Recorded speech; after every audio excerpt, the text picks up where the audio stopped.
வணக்கம். நாம் இன்று பார்க்கக்கூடிய வாசிப்பு சிவராத்திரிக்கு சிவபெருமான் கொடுக்கக்கூடிய பிளெஸிங்ஸ் அண்ட் மெசேஜஸ் என்னன்னு பார்க்கலாம். ஸோ சிவனை வேண்டி எடுக்கப்பட்ட அட்டைகள், இதில் வரக்கூடிய விஷயங்களை நான் உங்களுக்கு வாசிக்கிறேன். யாருக்கு எது பொருந்ததோ எடுத்துக்கோங்க, பொருந்தாததை தவிர்த்துருங்க. ஓகேவா? வழக்கமாக நம்ம எடுத்தோன்னா 6 அட்டைகள் வரும். ஆனால் இந்த வாட்டி 7 அட்டைகள் வந்திருக்கு. ஒரு அட்டை கூடுதலாக வந்ததற்கான காரணம் ஒரு சூப்பர் ஸ்டார் விருந்தினராக வந்திருக்காங்க அப்படிங்கிறது போல் இந்த அட்டையில் ஒருத்தர் வந்திருக்காரு. இவர் யாருன்னா, இவருக்கு மிகவும் பிடித்த பாடல் ஒன்று இருக்கு. நான் அதை சொல்றேன், உங்களுக்கு யாருன்னு டக்குன்னு தெரிஞ்சிடும். ஓகேவா? சீத கிளம்ப செந்தா மறைப்பு பாத சிலம்பு பல இசை பாட பொன்னரை ஞானம் பூந்துகில் ஆடையும். நம்ம ஔவையார் அருளிய விநாயகர் அகவல். ஸோ அதுலேருந்து தான் நான் அந்த பாடலை அவங்களுக்கு படித்தேன். அவர் தான் வந்திருக்கார். நம்மளோட கஜமுகன் சூப்பர் ஸ்டார் வந்திருக்காங்க.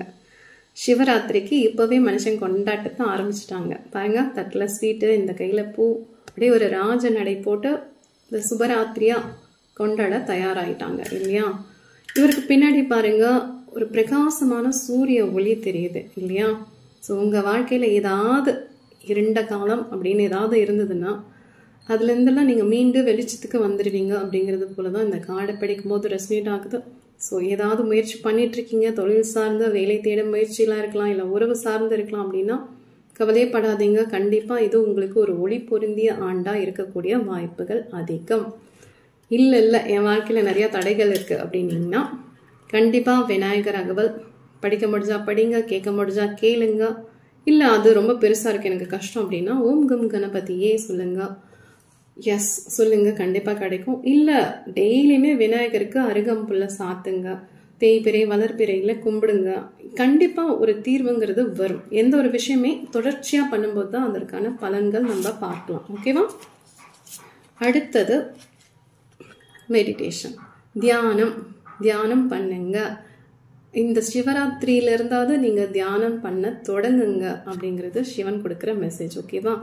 உங்களோட ஆன்மீகம் சார்ந்து நீங்க அடுத்தடுத்து உயர்நிலைக்கு போகணும்னா முதல் படிங்கிறதே தியானம் தான். தியானம் வேற, தவம் வேற. ஓகேவா? அந்த காலத்துல முனிவர்களுக்கு ஒரு விஷயம் வேணும் அப்படின்னா சிவனை நோக்கி தவம் பண்ணுவாங்க. அவங்க கேட்கக்கூடிய விஷயங்களை அவர் தவத்தினால அடைஞ்சிடுவாங்க. ஆனா இப்ப நம்ம அப்படியெல்லாம் பண்ண முடியுமான்னு கேட்டா தெரியல எனக்கு. ஆனா நீங்க தியானம் பண்றதுங்கிறது ஒரு முதல் படிநிலை. ஓகேவா? தியானம்ங்கிறது நம்மை நாம் யார் என்று உணர்வது.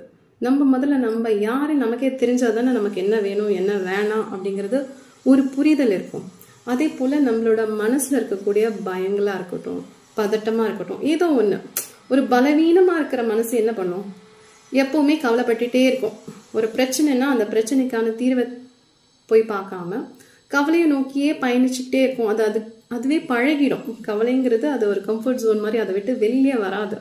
ஸோ நீங்கள் தியானம் பண்ண உங்களோட மனசு பலம் பெறும். பலம் கூடும்போது உங்களுக்கு பிரச்சனை இருந்ததுன்னா சொல்கிறேன், பிரச்சனைக்கான தீர்வுகள் கண்டிப்பாக நல்லா வெளிச்சம் போட்டு லைட் போட்டு பார்த்தா எப்படி இருக்கும்? ஒரு பிரகாசம். ஏற்கனவே கணேஷ் சொன்னேன் இல்லையா, சூரியன் வந்திருக்கு, பிரகாசம் இது ஒளி பொருந்திய ஆண்டா இருக்குன்னு. ஸோ உங்களுக்கு பிரச்சனைகள் இருந்ததுன்னா அதற்கான தீர்வுகள் கண்ணுக்கு புலப்படும். இது வரைக்கும் பக்கத்திலேயே இருந்திருக்கும். நமக்கு சில விஷயங்கள்லாம் பக்கத்துல இருக்க விஷயங்கள் கூட கண்ணுக்கு தெரியாது. ஏன்னா ஏதோ ஒரு மாயின் பிடியில நம்ம மாட்டிட்டு இருப்போம்.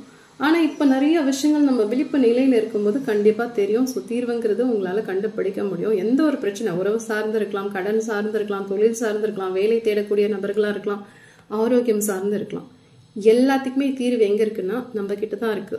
நம்ம அருகில் கூட இருக்கலாம், நான் சொன்ன மாதிரி தொலைவில் கூட இருக்கலாம்.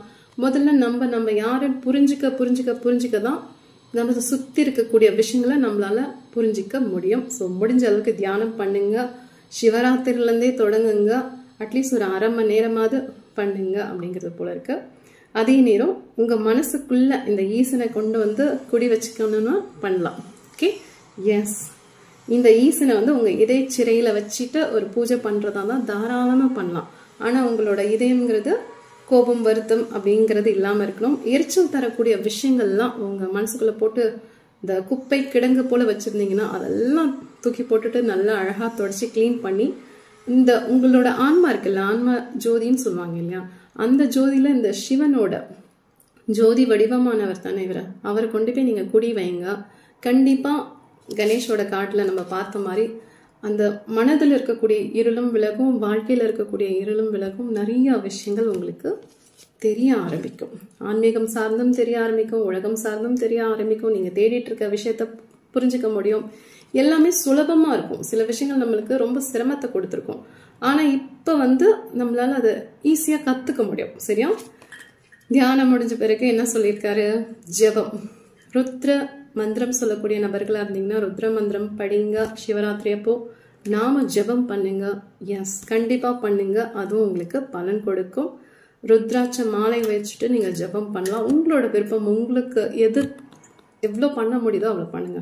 சில பேருக்கு 108 பண்ணலாம், சில பேருக்கு 1008 பண்ணுவாங்க. அவங்களோட விருப்பம் தான். எதுவுமே நம்ம போட்டு திணிக்க முடியாது இல்லையா? ஸோ உங்களோட சௌகரியத்துக்கு ஏற்ற மாதிரி நீங்க பண்ணுங்க. கண்டிப்பா ஒரு ஆன்மீகம் சார்ந்தும் சரி, வாழ்க்கையோட வேகத்துக்கு ஓடக்கூடிய விஷயங்கள் நம்ம செய்யணும் இல்லையா? அனுதினமும் நம்ம வாழ்க்கையில சில சவால்களை சந்திச்சுட்டு இருப்போம். அதுக்கு நம்மள தயார் நிலையில வச்சுக்கிறது. ஓகே, நான் முதல்ல சொன்ன மாதிரி தியானம்ங்கிறது நம்ம மனசு ஒரு பக்குவ நிலையில வச்சுட்டு இருக்கோம். எது கிடைக்குதோ இல்லையோ, நீங்க தியானம் பண்ணீங்கன்னா ஒரு நிதானத்துக்கு வருவீங்க. நிதானத்துக்கு வரும்போது நமக்கு இப்போ என்ன வேணுங்கிறது புத்தி கேட்டோம். ஸோ நமக்கு வேணுங்கிறதுல கவனத்தை வச்சுட்டு வேண்டாத விஷயங்கள நம்ம கவனத்தை எடுத்துருவோம். ஸோ அதனாலதான் நான் இத்தனை வாட்டி அழுத்தி தியானம் பண்ணுங்கன்னு சொல்றேன்.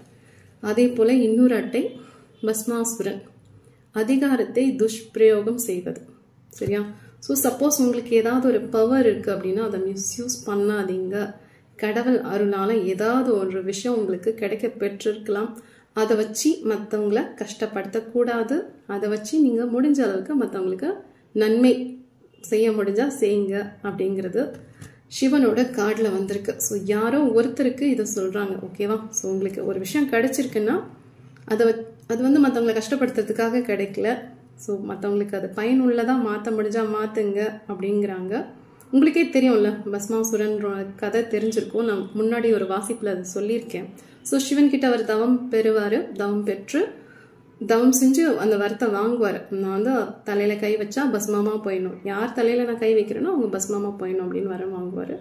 அதே போல இந்த வரமே அவருக்கு ஒரு சாபமா அவர் தன் தலையிலே தான் ஒரு பேராசையின் காரணத்தினால தான் தலையிலே கை வச்சு அவரே பஸ்மம் ஆயிடுவார். ஸோ எது வரமா இருந்ததோ அதுவே அவருக்கு சாபமாவும் போயிடுச்சு. அடுத்து வந்திருக்க அட்டை ருத்ராட்சம். நீங்க ருத்ராட்சம் அணியக்கூடிய நபர்களா இருக்கலாம், இல்ல ருத்ராட்சம் போடணும்னு ஆசைப்படக்கூடிய நபர்களா இருக்கலாம். எதுவா இருந்தாலும் ருத்ராட்சம்ங்கிறது நச்சுக்களை நீக்குவது. ஓகே, உடல் சார்ந்த நச்சுக்கள் இருந்தாலும் சரி, மனம் சார்ந்த நச்சுக்கள் இருந்தாலும் சரி, உங்களை சுத்தப்படுத்துவது, உங்களை தூய்மையாக்கக்கூடியது. உங்க பக்கத்துல தீமை தரக்கூடிய விஷயங்கள் வராம இருக்கிறது தான் இந்த ருத்ராட்சம். ஸோ இது ஒரு பாதுகாப்பு வளையமா உங்களுக்கு பயன் கொடுக்கும் அப்படிங்கிறது சிவனோடது. முடிஞ்சா போட்டுக்கோங்க. இல்லை நான் ஆல்ரெடி போட்டு தான் இருக்கேன் அப்படின்னா அதை சுத்திகரிப்பு செஞ்சுட்டு மறுபடியும் போட்டுக்கோங்க. ஓகேவா? Self care. So take a break. அன்றாடம் செய்யக்கூடிய விஷயங்கள்ல இருந்து கொஞ்சம் விடுதலை ஆயிட்டு உங்களை நீங்களே ஆஸ்வாசப்படுத்திக்கோங்க. உங்க சுயத்தை நேசிங்க. உங்களோட தேவைகளை பூர்த்தி செஞ்சுக்கோங்க. நீங்க உங்களே பராமரிச்சுக்கோங்க அப்படிங்கறது இந்த அட்டையோட பொருள். ஓகேவா? உங்களுக்காக கொஞ்சம் நேரத்தை ஒதுக்க போங்க அப்படிங்கிறாங்க. ஓகேவா? உங்களோட சுய தேடல் இருக்கும்ல, உங்களோட மனம், ஆன்மா, உடல், இதெல்லாம் எப்ப புத்துயிர் பெறும்? அது புத்துயிர் பெறணும்னா உங்களுக்கு என்ன பண்ணணுமோ அதை நீங்க பண்ணிக்கலாம். ஓகே, ஆடுறதா இருந்தா ஆடலாம், பாடுறதா இருந்தா பாடலாம், இல்ல நல்லா நிம்மதியா படுத்து தூங்கணும்ப்பா அப்படின்னா தூங்கலாம். இல்ல எங்கேயாவது நான் போயிட்டு வரணும், இந்த கோயில் குளத்துக்கு போறதா இருந்தாலும் சரி, இல்ல வேற எங்கேயாவது நான் போயிட்டு வரணும், இந்த மாதிரி எனக்கு சில ஆசைகள் இருக்கு அப்படின்னா அது உங்களோட விருப்பம். ஓகே, ஸோ கடவுள் சொல்றத சொல்லிட்டாங்க, நான் அதை உங்ககிட்ட வாசிச்சுட்டேன். அதே போல உங்களோட தவறுகளை சரி செய்யக்கூடிய காலகட்டம் தான் இது. ஓகே, நம்ம எல்லாருமே ஏதாவது ஒரு தவறு பண்ணுவோம். ஆனா அந்த தவறை திருத்திக்கிறதுல தான் நம்மளோட சாமர்த்தியம் இருக்கு. ஓகேவா? ஏதாவது தவறு பண்ணிருக்கீங்க அப்படின்னா அதை திருத்திக்க பாருங்க. அந்த தவறை மறுபடியும் செய்யாம இருக்கணும். எஸ், சிவபெருமானே கோவப்பட்டு தானே கணேஷோட இதை எடுத்தாங்க. ஸோ அது மறுபடியும் அவங்க சரி பண்ணியிருக்காங்க. அதே போலதான் நம்மளோட தவறை சரி செய்யக்கூடிய காலகட்டம் இது. இது ஒரு மறுபிறவி போல சிலருக்கு. ஓகே, ஸோ உங்களோட மறுபிறவிங்கிறது எப்படி இருக்கணும்? முன்பு செஞ்ச நிறைய விஷயங்கள் நம்ம இப்ப செய்யாம ஒரு வாழ்க்கையோட அனுபவமா எடுத்துக்கலாம். நம்ம செய்யக்கூடிய தவறுகள்ல இருந்து நம்ம ஒரு அனுபவம் நமக்கு கிடைக்கும். அந்த அனுபவத்தின் பேர்ல நம்ம அந்த தவறை மறுபடியும் செய்யாம இருக்கணும். அதுதான் நம்மளோட புத்திசாலித்தனம். எல்லா கார்டையும் நான் வாசிச்சுட்டேன். யாருக்கு எது பொருந்தோ எடுத்துக்கோங்க, பொருந்தாத விஷயங்களை தவிர்த்துடுங்க. ஓகேவா? நீங்க சிவராத்திரிக்கு இப்போ நம்ம வீட்டுல லிங்கம் வச்சிருந்தாலும் சரி, கோயிலுக்கு போய் வழிபட்டாலும் சரி, சப்போஸ் திருமணமான நபர்கள்னா கணவன் மனைவியா தம்பதியர்களா போய் வழிபாடு செய்யுங்க. இல்ல வீட்லயே பூஜை பண்றதுனாலும் கணவன் மனைவியா செய்யுங்க. இல்ல நாங்க காதலிக்கிறோம், விரைவில் திருமணம் செஞ்சுக்க போறோம் அப்படின்னா நீங்களும் இணைஞ்சு போய் ஒரு விஷயத்த பண்ணும்போது அது ரொம்ப ரொம்ப ரொம்ப அடுத்தடுத்த லெவலுக்கு போகும், அடுத்தடுத்த படிநிலைகளுக்கு போகும். ஸோ இன்னைக்கு நீங்க திருமணத்துக்காக காத்துட்டு இருக்கீங்கன்னா அடுத்த சிவராத்திரிக்குள்ள உங்களுக்கு திருமணம் நடந்திருக்க வாய்ப்புகள் இருக்கு. இல்ல இப்பதான் புதிதா திருமணம் ஆயிருக்கு அப்படின்னா நீங்க புதுமண தம்பதியா இந்த வாட்டி கோயிலுக்கு போகும்போது சிவராத்திரியை கொண்டாடும் போது அடுத்த வருஷம் ஒரு சிவனோ பார்வதியோ உங்க கையில இருக்கக்கூடிய வாய்ப்புகள் இருக்கு. ஓகேவா? சோ அதே போல நம்ம சிவராத்திரிக்கு அபிஷேகம் தான். பெருமாளுக்கு அலங்கார பிரியர், சிவன் அபிஷேக பிரியர். ஓகேவா? சோ உங்க 12 ராசிகள் யாரா இருந்தாலும் அந்த 12 ராசிக்குள்ளதான் நம்ம பிறந்திருப்போம். சோ உங்களோட 12 ராசியோட தன்மை என்னன்னு பாருங்க. இப்ப சில பேர் காற்று தன்மை கொண்ட நபர்களா இருப்பாங்க. காற்றுங்கிறது மிதுனமா இருக்கலாம், துலாமா இருக்கலாம், கும்பம். இந்த மூணுமே காற்றின் தன்மை கொண்டது. சோ நீங்க மிதுனம், துலாம், கும்பம் அப்படின்னா இப்ப நம்ம சில பேர் இந்த பொருட்கள் வாங்கி அபிஷேகம் பண்ணுவாங்க இல்லையா, நீங்க அந்த மாதிரி எந்த ஒரு சிரமமும் பட தேவையில்லை. ஓகே, நீங்க வாங்கி கொடுக்கறதா இருந்தா அது உங்களோட விருப்பம். ஆனா நீங்க உட்கார்ந்த இடத்துல இருந்தே மந்திரங்களை ஜபிச்சிங்கனாலே போதும். எஸ், அது ரொம்ப எளிமையா நீங்க ஜபிச்சுக்கிட்டே இருக்கும்போது அது அந்த காற்றின் வழியா போய் அந்த கடவுள் கிட்ட போய் சேர்ந்துடும். சரியா? சோ உங்களுக்கு மந்திரங்கள் எவ்வளவு ஜபிக்கிறீங்களோ, எவ்வளவு கேட்கறீங்களோ அவ்வளோ பலன்கள் உங்களுக்கு தரும். ஓகே, இந்த 3 ராசி சம்பந்தப்பட்ட நபர்களா நீங்க இருந்தீங்கன்னா மிதுனம், துலாம், கும்பம், நாம ஜபம் பண்ணிக்கிட்டே இருங்க. அதற்கான பலன்கள் நீங்க கண்டிப்பா உங்களை சேரும். அப்படிங்கறது போலதான் அந்த கார்டு படிக்கும்போது ரெசனேட் ஆகுது. ஆனா எந்த ஒரு விஷயமே சிவராத்திரிக்கு மட்டும் பண்ணிட்டா எனக்கு வந்துடுமான்னு கேட்டா இல்ல, தொடர்ச்சியா பண்ணணும். தொடர்ச்சியா பண்ணதான் அதற்கான பலன்கள் உங்களுக்கு கண்கூடாக தெரியும். ஓகே, சோ இது நம்ம காற்று ராசி, காற்று, ஆகாயம் எது ஒன்று சொல்வோம். இது ஓகே. அடுத்து சில பேர் நெருப்பு ராசியா இருப்பாங்க. சிம்மம், மேஷம், தனுசு, இதெல்லாம் நெருப்பு ராசி. இவங்கெல்லாம் தீப வழிபாடு, ஜோதி வழிபாடு செஞ்சா ரொம்ப ரொம்ப அற்புதமா இருக்கும்.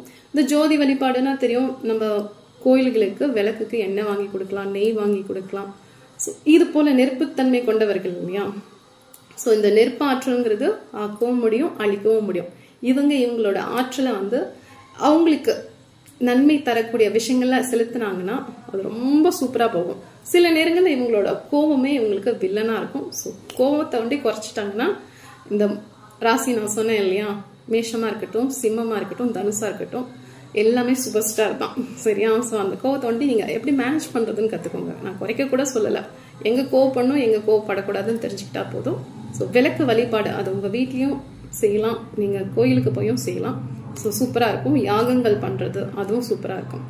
அடுத்து நம்ம நெருப்பு முடிச்சிட்டோம். நீருங்கிறது மீனம், விருச்சிகம், கடகம்.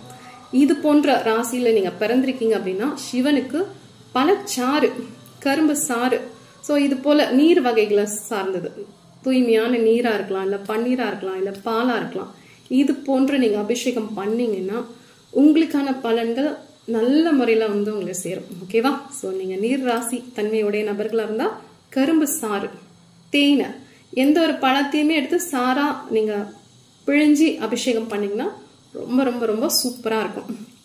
அதே போல நிலத்தத்துவமுடைய நபர்கள் மகரம், கன்னி, ரிஷபம், இவங்கெல்லாம் நிலம் சார்ந்தவங்க.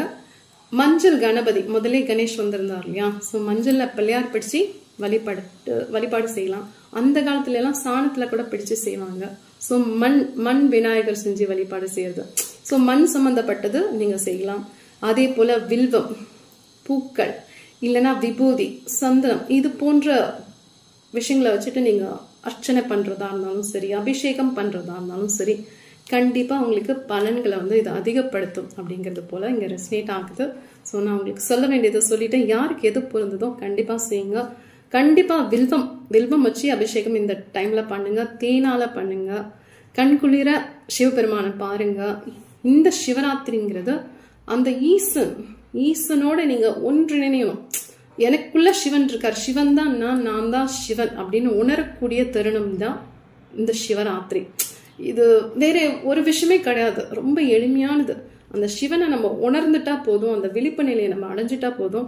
இந்த சிவராத்திரிக்கு நமக்கு கிடைக்கக்கூடிய அந்த அனுபவமா இருக்கட்டும், அந்த ஆற்றலா இருக்கட்டும், அடுத்த சிவராத்திரி வரைக்கும் அது நம்மள வழி நடத்தும். எந்த ஒரு மாயையின் பிடியிலையும் நம்ம சிக்கிக்க மாட்டோம். நமக்கு என்ன வேணுங்கிறதுல ரொம்ப ரொம்ப ரொம்ப தெளிவா இருப்போம். ஸோ மனதுங்கிறது ஒரு ஸ்படிகம் போல தூய்மையா இருக்கும். ஸோ நல்லா இருக்கு. நான் சொன்னேன் இல்லையா, அந்த மிதுனம், துலாம், கும்பம் இவங்கெல்லாம் மந்திர ஜபங்கள் வந்து சாதாரணமாவே பண்ணிட்டு இருந்தா போதும். ஸோ உங்களோட நாவிலிருந்து பிறக்கக்கூடிய அந்த மந்திரங்கிறது அவ்வளோ ஒரு நல்லது உங்களுக்கு கொண்டு வந்து சேர்க்கும். சரியா? ஸோ முடிஞ்ச அளவுக்கு மந்திர ஜபங்கள் பண்ணுங்க. எதுவுமே சாதாரணம் கிடையாது. இப்ப நான் சொன்ன மாதிரி இந்த நீர், நிலம், ஆகாயம், நெருப்பு எல்லாமே ஒரு கலந்த மாதிரி செய்யக்கூடிய அபிஷேகங்கள்ன்றது ரொம்ப ரொம்ப சிறப்பா இருக்கும். ருத்ராட்சம் கிடைச்சா வாங்கி வச்சுக்கோங்க. அது சிவன் கிட்ட வச்சு வழிபாடு செய்யறதா இருந்தா செய்யலாம். இல்லைன்னா அந்த ருத்ராட்சத்தை வந்து நல்லா அந்த தண்ணி எல்லாம் போய் சுத்தமா தொடச்சிட்டு உங்களோட விபூதி டப்பான்னு இருக்கும்ல, விபூதி பயன்படுத்தக்கூடிய நபர்களா இருந்தீங்கன்னா அந்த விபூதியில வந்து இந்த ருத்ராட்சத்தை நீங்க போட்டு வச்சுக்கிட்டீங்கன்னா அது வந்து ஒரு பவர்ஃபுல்லான விபூதியா மாறிடும். சரியா? ஸோ சிவபெருமானோட அருள் வந்து உங்களுக்கு முற்றிலுமா கிடைக்க நான் பிரார்த்தனை பண்றேன். நானும் பிரார்த்தனை பண்றேன், நீங்களும் பண்ணிக்கோங்க. அதே போல நம்ம இந்த நைட்டு தியானம் பண்ணுவோம் இல்லையா, இந்த தியானம் பண்ணும்போது நம்மளோட முதுகு தண்டு எவ்வளோ நிமிர்ந்த நிலையில இருக்கோ அப்போ உங்களால இந்த பிரபஞ்சத்துல இருந்து வரக்கூடிய ஆற்றலை நம்மளால வாங்கிக்க முடியும். அதே மாதிரி உங்களோட மனசுங்கிறது அமைதி நிலையில வச்சுக்கோங்க. சிவராத்திரிக்கு மட்டும் நம்ம அமைதியா இருந்துட்டு சிவாய நமஹா சிவாய நமஹான்னு சொன்னா பத்தாது. எல்லா நாளும் வந்து ஒரு சம நிலையில இருக்க கத்துக்கிட்டோம்னா அதோட அற்புதமான விஷயங்கள் என்ன இருக்கு? ஒண்ணுமே இல்லை. உங்களுக்கு சிவ நாமம் தெரிஞ்சதுன்னா அது சொல்லியும் நீங்க அர்ச்சனை பண்ணலாம், அபிஷேகம் பண்ணலாம், சும்மா வச்சும் சொல்லிட்டு இருக்கலாம். இந்த 24 மணி நேரத்துல எந்த அளவுக்கு நீங்க சிவனோட ஐக்கியம் ஆகுறீங்க, எவ்வளோ உங்களால கனெக்ட் பண்ணிக்க முடியுதோ அவனை மனசுக்குள்ள வச்சுக்கோங்க. வேற ஒண்ணுமே தேவையில்லை. இல்ல உங்களுக்கு தமிழ் பெயர்கள் தான் தெரியுதுன்னா தாராளமா சொல்லலாம். இப்ப சிவபெருமான் எப்போதுமே தலையில ஒரு பிறை நிலா சூடியிருப்பார். ஓகேவா? ஸோ அதை மையப்படுத்தி நீங்க அவரோட பெயர்கள் சொல்லலாம். இளம் பிறையன், பிறை சூடன், துளர்மதியன், இது போல சொல்லலாம். அவருக்கு சில நேரங்கள்ல கோபம் வந்து இந்த கண்கள்லாம் வந்து அப்படியே நெருப்பு பிழம்பு போல இருக்கும். ஸோ அனல் விழியன், இது போன்ற பெயர்கள் வச்சு நீங்க அர்ச்சனை பண்ணலாம். இதுக்கு முன்னாடி ஓம் போட்டுக்கணும், பின்னாடி நம போட்டுக்கணும், அவ்வளவுதான். ஓம் ஜோதிர்லிங்கமே நமஹா, ஓம் ஆதிநாயகனே நமஹா, ஓம் கங்காதராய நமஹா, ஓம் சங்கரனே நமஹா, நம்மளோட விருப்பம் தான். ஓம் சிவாய நமஹா, ஓம் சர்வேஸ்வராய நமஹா. அப்படிதான். இது வந்து ரொம்ப கஷ்டமா நம்ம எதுவுமே செய்ய வேண்டாம். நம்ம மனசு உவந்து மனசார செய்யக்கூடிய எந்த விஷயத்தையுமே சிவபெருமான் ஏத்துப்பாங்க. சரியா? ஸோ எவ்வளோ எளிமையா பண்ண முடிஞ்சாலும் பண்ணுங்க. இல்லை என்னால ரொம்ப சூப்பரா தடபடலா சிவராத்திரி கொண்டாட முடியும்னா கண்டிப்பா செய்யுங்க. முடிஞ்சா உங்களுக்கு விரதம் இருக்க முடிஞ்சா விரதம் இருங்க. அதே போல கண் விழிக்க முடிஞ்சாலும் கண் விழிங்க. உங்களோட விருப்பம் தான். ஓகேவா? எல்லா பாக்கியமும் வந்து உங்களை சேரட்டும். ஓகே, இனிய சிவராத்திரி நல்வாழ்த்துக்கள். ஓகே, தேங்க்யூ, பாய்.